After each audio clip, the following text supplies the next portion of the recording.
Olá, professor. Olá, professora. Mais uma vez estamos aqui. Eu sou o Eric Ribeiro, professor como você. E hoje a gente vai concluir esse ciclo de atividades que vão certamente ser uma boa ferramenta de trabalho para você na sua prática de ensino. Bem, no primeiro vídeo nós trabalhamos a questão de provocar os alunos a dar significado, atribuir significado aos conceitos que nós trabalhamos de química em sala de aula, que a gente sente que os alunos não têm facilidade em atribuir significado ao que estamos falando, às vezes, na aula. E a gente propôs uma atividade para que você possa despertar isso neles, que eles possam ver que ao redor deles, o que estamos falando em sala de aula faz parte. No segundo vídeo, a gente virou o jogo, A gente colocou os alunos agora para fazer esse tipo de produção, de material, também usando questões do Enem e usando tecnologias, que é o que eles mais gostam, E nesse vídeo, nós vamos partir para algo mais provocativo ainda. O seu trabalho, junto com o dos alunos, chamando as outras áreas do conhecimento para participar desse aproveitamento de questões do Enem como ferramentas de trabalho. Antes de eu começar a falar sobre essa proposta com você, me permita mostrar algo que é muito sério, que acontece nas provas do Enem que temos hoje em dia. Não sei se você sabe, mas as questões do Enem, elas são baseadas numa teoria, a teoria de resposta ao item, É todo um arcabouço de conhecimentos que fazem com que aquela questão ela nos dê um feedback real das habilidades que o aluno tem quando responde aquela questão. E dentro desse campo teórico, existe um postulado chamado de postulado da unidimensionalidade. Essa palavra imensa, ela quer explicar algo muito complicado para nós, professores de química, passarmos para os alunos, que é o seguinte: um aluno, quando faz uma questão de química na prova do Enem, pela estrutura da prova de química, aquela questão ela só pode avaliar uma única habilidade, mesmo que ela tenha vários aspectos ligados ali àquele tema.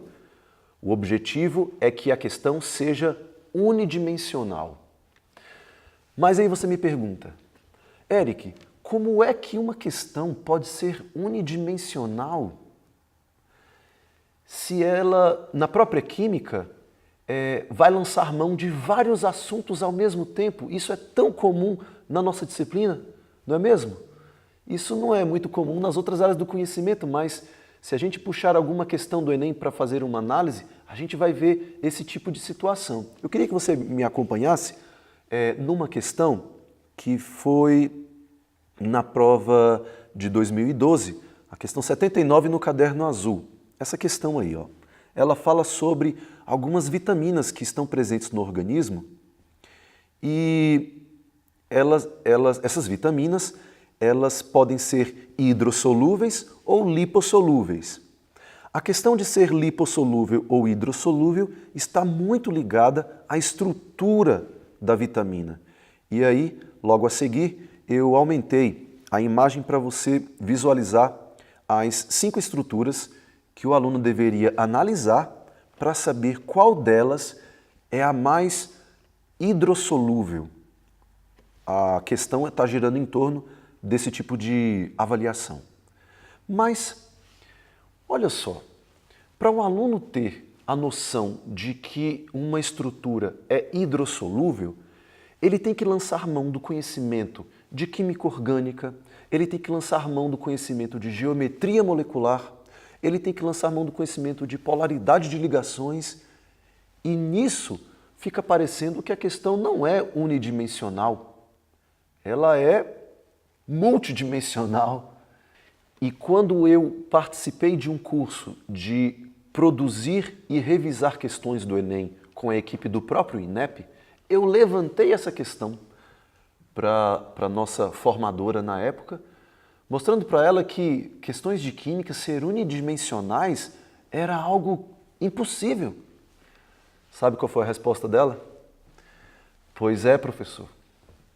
Por isso que questões de química no Enem sempre são as mais difíceis. Que responsabilidade para cima da gente, não é mesmo? Por isso, a questão de química, mesmo ela tendo um caráter unidimensional, ela faz com que nós lancemos mão de vários assuntos vistos ao longo do ensino médio para chegarmos a uma conclusão. Isso não é fácil para os nossos alunos. Por isso, nós precisamos criar estratégias para que eles tenham a habilidade de resgatar informações de vários momentos do ensino médio para responder uma única coisa. Como fazer isso? Bem, o que nós vamos fazer hoje é explicar um pouco uma ferramenta, né, que pode ser muito útil para que a gente potencialize essa habilidade nos meninos, que é o seguinte. Lembra que no primeiro vídeo eu propus para você preparar uma aula com base num ponto de partida descomprometido com a química para depois chegar no conhecimento químico propriamente dito? Então, hoje nós vamos fazer o seguinte, nós vamos propor uma atividade que vai envolver colegas de trabalho. Como é que seria isso? Escolher uma questão do Enem e fazer a mesma produção tecnológica que os alunos fizeram, que a gente explicou no segundo vídeo. Produzir um infográfico, produzir um vídeo, produzir uma página web, produzir até um game, né, que possa resgatar conceitos importantes daquela questão.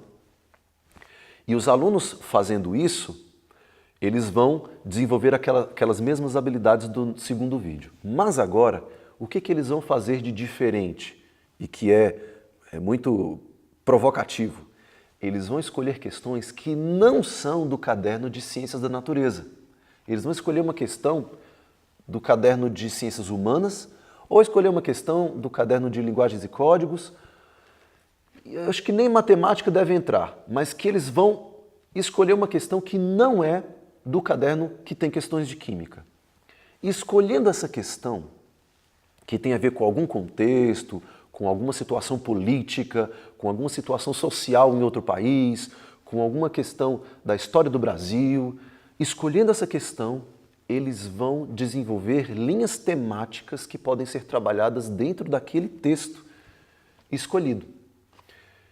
Se eles escolherem uma questão que envolva, por exemplo, alguma situação política de um outro país, quem sabe o professor de História, que vai ser convidado a participar, né, dando as linhas temáticas que ele gostar, vai falar daquela parte da história política desse país. O professor de arte também vai poder trabalhar, porque de repente ele pode inserir ali uma linha temática que é o movimento artístico naquela época que aquela questão está mencionando, ou o professor de sociologia, aspectos sociais daquele momento, e o professor de filosofia, né, qual é o fundo filosófico que envolveu aquele tipo de gênero textual, aquela questão. Todos os professores que quiserem participar, podem participar. E aí entra a nossa vez, que o carro-chefe de tudo isso é mostrar em qual contexto a química entra naquela questão. Por exemplo, essa que eu acabei de mostrar para vocês, de falar para vocês, né, um exemplo qualquer, se de repente um país passando por uma situação política específica, como é que aquele país contribui para o crescimento do conhecimento químico, né? Qual o nível de conhecimento científico que aquele país tem, quais os grandes cientistas que são daquele país, sei lá, os meninos vão procurar essas coisas para fazer uma integração mesmo de ideias para que aquela questão, aquele texto, ele tenha mais tridimensionalidade quando você for estudar aquele conceito. Isso ajuda a fazer com que o aluno tenha uma maior habilidade com respeito à unidimensionalidade das questões no Enem? Com certeza. Porque você fazendo isso, ele vai poder explorar todas as linhas temáticas que são possíveis naquela questão.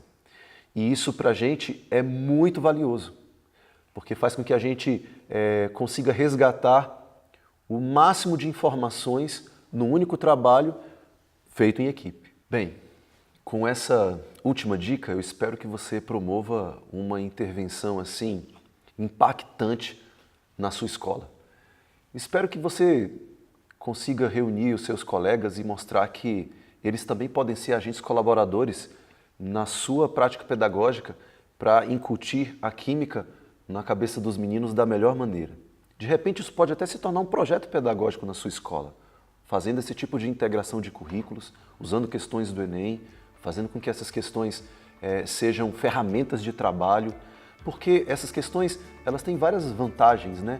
Elas estão pré-testadas, elas têm parâmetros que podem nos dar um feedback bacana, elas têm gêneros textuais variados, né? Elas têm um bom contexto, podem ser bons pontos de partida, então são ferramentas muito úteis. Espero que todo esse trabalho realizado tenha sido de grande valia para você. Fique conosco.